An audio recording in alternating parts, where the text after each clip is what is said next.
Cape Canaveral, Florida, August 12, 2018. A Delta IV heavy rocket carrying the Parker Solar Probe blasts into outer space. Its mission is to fly closer to the sun than any spacecraft in history. The Parker Solar Probe was an idea that started in the 1950s, around the same time the solar wind was predicted by Eugene Parker, the spacecraft's namesake, and its goal is to fly through the corona. The outermost layer of the sun is called the corona. You can see parts of the corona of the sun during a total solar eclipse. But what's been a big puzzle for a long time is that the corona of the sun can be millions of degrees, much, much hotter than the sun's surface. And the exact mechanism by which the corona gets so hot has been something of a mystery.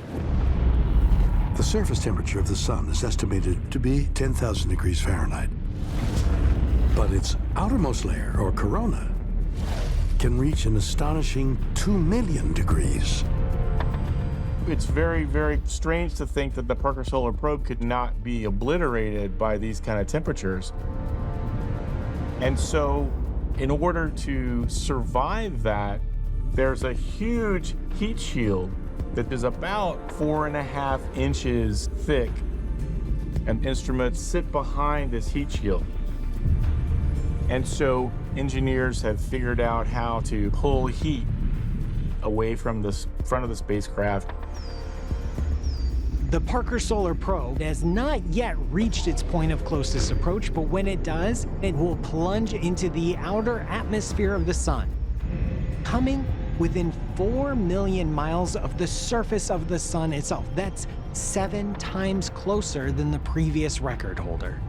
And so, it is designed from the ground up to withstand the extreme temperatures this close to the sun.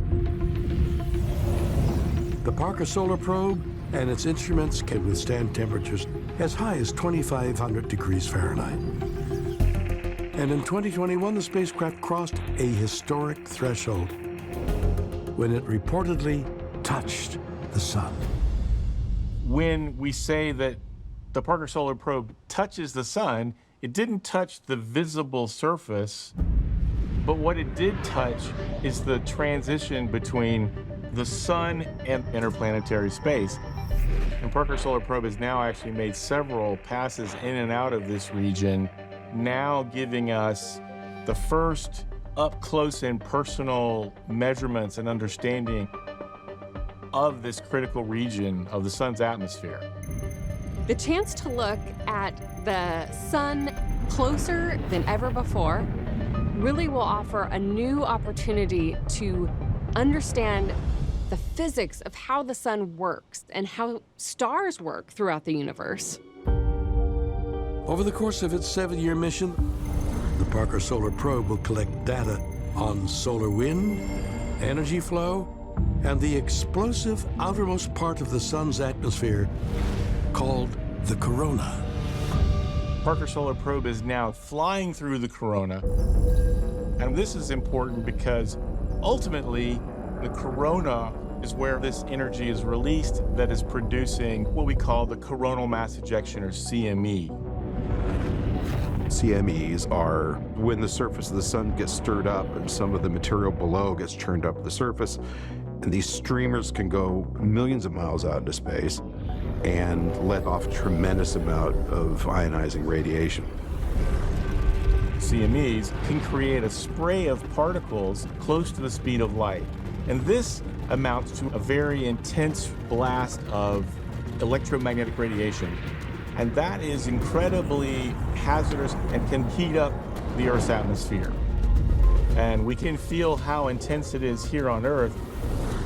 The coronal mass ejection can also disrupt power lines on Earth, which can cause brownouts or blackouts. So the hope is that the Parker Solar Probe is going to give us one more tool to allow us to know when these events are going to happen and understand how strong they're going to be.